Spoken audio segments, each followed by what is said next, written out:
अच्छा मैम, दारू, ड्रग्स या किसी भी प्रकार का नशा वो कितना इफेक्ट कर रहा है आपकी सेक्सुअल लाइफ को?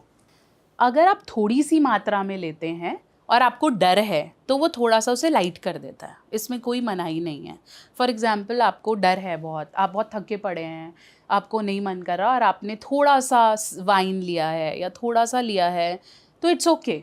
बट अगर आप उसे बहुतायत मात्रा में लेते हैं या उससे इसलिए ले रहे हैं कि मैं आज कर पाऊंगा, तो वो नुकसान कर रहा है। अल्कोहल, ड्रग्स, वेप्स, वेप्स भी मैम वेब डेफिनेटली। का तो बहुत ट्रेंड आ चुका है इस टाइम मार्केट में, और हर बच्चे के पास है। मतलब एक 28 साल वाले बंदे भी नहीं होगा, 18 साल के लौंडे पे जरूर हो। और लोगों को ये लगता है कि सिगरेट से सेफ होता है वेप। जिम में वेप कर रहे हैं लोग, हाँ, बिल्कुल। एक्सरसाइज कर रहे हैं और वेप बिल्कुल कर रहे हैं। बिल्कुल कर रहे हैं, बिल्कुल कर रहे हैं, मेट्रोज में कर रहे हैं लोग। किसी को ऐसे लोग, ये सबसे बड़ा मिथ है दैट वेप इज सेफर। मुझे किसी ने उस दिन बोला, भाई जब से मैंने ये लिया है ना, मेरी तो सिगरेट छूट गई है, मैं तो एक भी नहीं लेता, अब तो इसमें ही ठीक लगता है और देख मेरी हेल्थ का भी नुकसान नहीं हो रहा। उससे कोई ये नहीं बता रहा ये उससे ज़्यादा खतरनाक है, इससे अच्छा तो सिगरेट पी ले। सही बात है। वो उससे ज़्यादा खतरनाक है। योर ब्रीदिंग तो चलो है ही, इम्पैक्ट होती है। Waves make your nerves very narrow, वो बिल्कुल ऐसी हो जाएंगी। तो जब नर्व्स बिल्कुल पतली हो जाएंगी तो ब्लड फ्लो नहीं हुआ, और सेक्स का, इरेक्शन का मतलब यही है कि आपका ब्लड फ्लो नीचे अच्छा आएगा। तो सारी नर्व्स आपकी जाम हो गई। मेरे कितने पेशेंट मुझे ये भी बोलते हैं, मैम मैं दारू नहीं छोड़ सकता, मैं सिगरेट नहीं छोड़ सकता, आप दवाई दे दो। तो उस केस में क्या होता है फिर उसे ये बोलते हैं कि भाई हम तो दे रहे हैं लेकिन फिर मेरा बिल आ रहा है, तेरा कुछ नहीं हो रहा। फिर ऐसे केस में मैं ही कमा रही हूँ और दारू बनाने वाला कमा रहा है। सही बात है। तो अल्टीमेटली लाइफस्टाइल चेंजेस तो हैं, हर केस में है, हर कंडीशन में है। हम आपको ये नहीं बोल रहे पूरा छोड़ दो, मैंने आपको बोला ना थोड़ा सा ले सकते हैं यार, ह्यूमंस हैं, we want to, sometimes it's okay. पूरा मना नहीं करना, लेकिन करना डॉक्टर ही मना करेगा और कोई से तो मानने से रह लो, ठीक है। तो अगर आपको इसलिए, आप इसलिए पी रहे हो कि ये क्योर करता है, तो वो नहीं करता। मैं हमेशा बोलती हूँ एडिक्शन के मामले में जब हम बात करते हैं, if you are doing something repetitively out of positive और नेगेटिव हार्मोन, जैसे मास्टरबेशन की बात करते हैं, okay, that is also an addiction, एक लत है जो लग जाती है। अगर आप, कई लोग बोलते हैं कि आप तो बहुत ओपनली बोलते हो कि मास्टरबेशन इज़ हेल्दी, आप बोलते हो? बहुत बोलती हूँ, और मैं हमेशा बोलती हूँ इट इज़ हेल्दी। आप कभी भी करो, आप 70-75 में भी करो, इट्स ओके, आप कर सकते हो, करो। But how much masturbation is healthy masturbation? वो इम्पॉर्टेंट है, उसके बारे में बात करते हैं। तो मास्टरबेशन एक लत तब बन जाती है जब आप उसे नेगेटिव या पॉजिटिव इमोशन में करते हो। पॉजिटिव इमोशन में कब, तेरा भाई खुश है, ठीक है, अकेला है, घर पे कोई नहीं है। नेगेटिव इमोशन में कब, जब वो इरिटेटेड है, उसे गुस्सा निकालना है, ठीक है, वो आज उसके पेरेंट्स ने बहुत डांटा, वो गिल्ट में है, उसने अपनी बंदी से बोला, उसने मना कर दिया, उसने अपनी बीवी से बोला वो उतनी जा सो जा, तो अब वो क्या है, he is agitated, he is angry, he is feeling alone, he is feeling empty. तो ऐसे टाइम पे जब भी आप कुछ करते हो तो अगली बार आपका ब्रेन यही रिस्पॉन्स देता है कि अब तू फिर नेगेटिव हो रहा है, वही कर ले, क्योंकि वो सेटिस्फेक्शन देता है।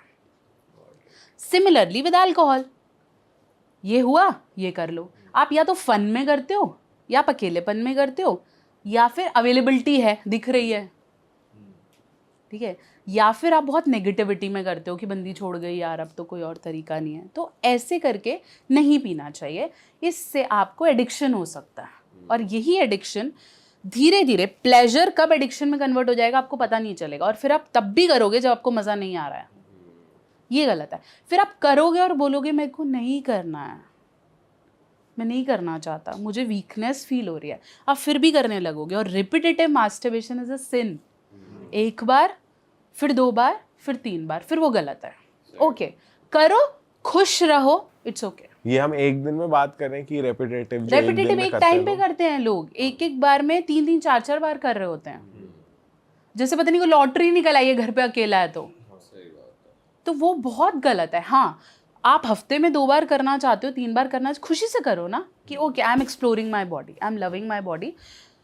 25-26 के बाद सबकी नीड्स हैं, जो मना करता है वो फिर अलग ही जोन का है, बट 25-26 के बाद सबकी नीड्स है। और अगर लोग 32 में शादी कर रहे हैं तो वो क्या करेंगे, मानो ना मानो यही कर रहे हैं, ठीक है। 45 के बाद wives are mostly not competent to do it, और रिस्पॉन्सिबिलिटी है एंड देयर, फिर वो क्या करेंगे? एक्स्ट्रा मैरिटल तो नहीं करेंगे ना, हर कोई तो नहीं करेगा, तो फिर यही कर रहा है। तो इसके बारे में एक्सेप्टेंस क्यों नहीं है? कर तो सभी रहे हैं, नहीं कर रहे तो वाइफ से करवा रहे हैं, कर तो यही रहे हो, फिर उसको गलत क्यों मान रहे हो? मैम अभी हम थोड़ी देर पहले मेंस साइकोलॉजी की बात कर रहे थे कि वो कितना इम्पैक्ट करता है उनको जब वो परफॉर्मेंस प्रेशर उन पे भारी पड़ जाए या एक फीमेल बोल दे कि भाई तुमसे तो होता नहीं है टाइप्स। एंड इसमें एक और फियर रहता है लड़कों को कि ये एक चीटिंग का रीज़न बन जाएगा कि अगर मैं इसे खुश नहीं करूँगा तो कोई और कर देगा, फिर वो अपनी खुशी घर के बाहर ढूंढेगी। तो मैं आपसे जानना चाहता हूँ, जब कोई क्लाइंट आपके पास आता है जो इस प्रेशर से गुजर रहा है या कोई व्यूअर्स में से कोई इस प्रेशर के थ्रू गुजर रहा है, तो मैं चाहता हूँ आप फीमेल्स और मेल्स दोनों को बताओ कि सिचुएशन को कैसे हैंडल करना है when you are not able to perform and वो दिल पे ले रहे हैं, दिमाग पे ले रहे हैं। यस, सी परफॉर्मेंस प्रेशर मेल और फीमेल हर एज में बहुत कॉमन है, और परफॉर्मेंस प्रेशर सिर्फ बेड पे नहीं होता, परफॉर्मेंस प्रेशर बिजनेस में भी होता है, परफॉर्मेंस प्रेशर मैरिज के टाइम पे भी होता है, किचन में खाना बनाते वक्त भी होता है, तो it's quite common. So performance pressure अगर आपके पार्टनर को है तो आपको 3 सिग्नल्स मिलेंगे। सबसे पहले वो डिले करने की कोशिश करेगा कि रुकते हैं फिर कर लेंगे, या अभी सही समय नहीं है और आई एम नॉट रेडी, है ना। दूसरा, अगर वो कर रहा है तो बहुत सारी प्रिपरेशंस करेगा, आपको ऐसा लगेगा कि वो बार बार वॉशरूम जा रहा है या बार बार पोजीशन बदलने की कोशिश कर रहा है, बार बार कपड़े चेक कर रहा है, तो he might be has different idea कि कुछ होने वाला। Third, when he is doing it very early, जैसे बहुत जल्दी जल्दी निपटाना है, ठीक है। तो ये 3 बेसिक साइंस हैं जहाँ पे आप समझ जाओ कि ही हैज़ सम प्रेशर, ठीक है। जल्दी जल्दी निपटाने के चक्कर में उसका टाइम 1-1.5 मिनट से ज़्यादा नहीं होगा, ठीक है। और जो इतना सारा तामझाम करके कर रहा है, लड़की इरिटेट हो जाएगी कि अब इतनी देर, वैसे ही टाइम और सिचुएशंस नहीं मिल पाती तो वो ज़्यादा हो जाता है। पोस्ट मैरिज भी परफॉर्मेंस एंजाइटी हो सकती है, ठीक है, कि वैसे शादी को 10 साल हो गए लेकिन अब परफॉर्मेंस एंजाइटी हो रही है। और परफॉर्मेंस एंजाइटी एक और बहुत अच्छा फैक्ट है, परफॉर्मेंस एंजाइटी सिर्फ बेड पे बोले हुए नेगेटिव से नहीं होती। अगर आप डेली मर्रा में एक आदमी को बार बार उससे ब्लेम कर रहे हो ना, तू कमाता ही क्या है, तेरी जिम्मेदारी क्या है, तेरे से शादी करके मेरी ज़िंदगी ख़राब हो गई, या बच्चों को नहीं देख रहा, he can have performance anxiety due to that too, ठीक है। फिर वो करता है तो वो प्रूफ करने के लिए करता है कि मुझे से ऐसे करना है। और हस्बैंड वाइफ में जब भी प्रूफ वाला सिचुएशन स्टार्ट हो जाए तो sex can never be pleasurable at all. वो फिर इसलिए ही हो रहा है क्योंकि करना पड़ रहा है। और मैम इसमें परफॉर्मेंस में टाइमिंग्स का इशू भी काफी ज्यादा है कि भाई टाइमिंग कम से कम 20 मिनट या 30 मिनट, ऐसा कुछ नहीं भी है? होता। Normal average sex time should be 5 minutes, that's it. And 5 minutes should be penetration. That means the stroke should be 5 minutes. उससे पहले foreplay करो, उसके बाद outplay करो, and it has to be consolidated 30 to 40 minutes. 5 minutes minimum, उसके बाद आप चाहो रेगुलर पोजिशंस बदलो, बीच में foreplay डालो, फिर चेंज करो, वो तो फिर आप बढ़ाते रहो, ठीक है। ये जो आप देखते हो कि 18-18 मिनट और 20-20 minute, this is a problem. This is called delayed ejaculation. एक है अर्ली इजैकुलेशन, एक है डिलेड इजैकुलेशन। अर्ली इजैकुलेशन तब है जब आपका 1-1.5 मिनट से पहले हो जाए, ठीक है, उसमें इरेक्शन का भी कुछ रोल है।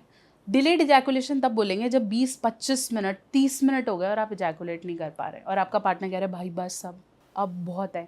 ऐसे मेल्स परेशान रहते हैं, क्यों? क्योंकि वो बहुत बार करते रहते हैं, उनका सर दुखने लगता है, शरीर दुखने लगता है, टांगें दुखने लगती हैं, लेकिन वो इजैकुलेट नहीं कर पाते। ये भी एक प्रॉब्लम है, और ये तब हो जाती है जब आप एक्सेसिव मास्टरबेशन करते हो। तो मैम जो पिल्स वगैरह ले रहे हैं अपनी परफॉर्मेंस को बढ़ाने के लिए, टाइमिंग बढ़ाने के लिए, तो वो भी फिर ऐसा मेंटल प्रेशर, बॉडी में प्रेशर बिल्ड कर रहे हैं, बिकॉज सिंस उसमें ड्यूरेशन बढ़ जाती है। बिल्कुल है, क्योंकि वो वही बात है एक्सपेक्टेशन की। वो एक्सपेक्टेशन कौन बना रहा है? सारी एक्सपेक्टेशन हवा हवाई है। कोई भी एक्सपेक्टेशन मेरी वीडियो से नहीं बनाते लोग। एक्सपेक्टेशन कहाँ से बना रहे? दोस्त ने बोला इतनी देर करते हैं, ठीक है, वो बोल रही थी उसका तो हस्बैंड का ये टाइम है या उसके बॉयफ्रेंड का ये टाइम है, या फिर आप ऑब्वियसली वीडियोस देख रहे हो, तो सारी एक्सपेक्टेशन वहाँ से बनी है। और वहाँ पे फिर हम खुद को खरा उतारने की कोशिश करते हैं कि ऐसे है वैसे।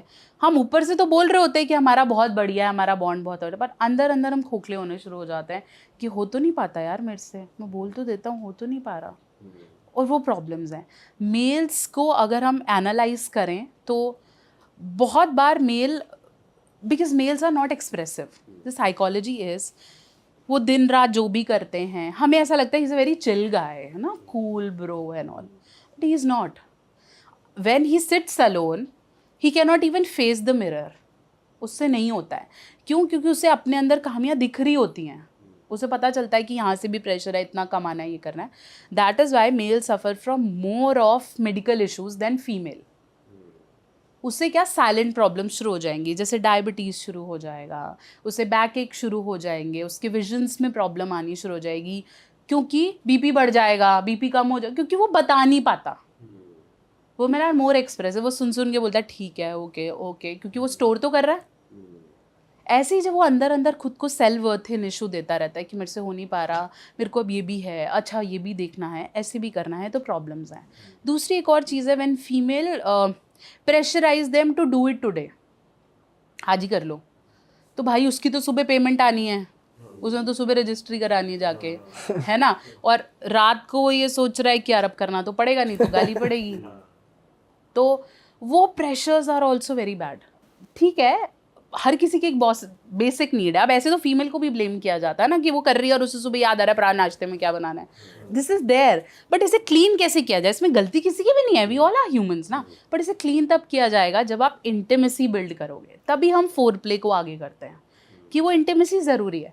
पहले के ज़माने में क्या होता था, अभी मैं कुछ दिन पहले एक पेशेंट से बात कर रही थी, वो मुझे कहता है आप तो इतना फोर प्ले बात करते हो, पहले के ज़माने में कोई होता था क्या? पहले के ज़माने तो टाइम ही नहीं होता था, एक ही कमरे में सब हैं और जैसे ही टाइम मिला कर लो. आजकल ये नए नए कंसेप्ट आ गए हैं.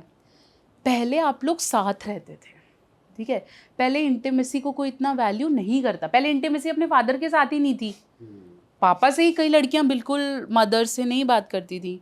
अब जब आप साथ नहीं हो, आप सुबह गए शाम को वापस आए, तो ये फोर प्ले आपको वो बॉन्ड बनाने का टाइम देता है. आप एक दूसरे से बात कर रहे हो, how is your day, how you can do it. ये फोर प्ले में अगर आप सेक्स नहीं भी करते हो ना, you will have good feeling.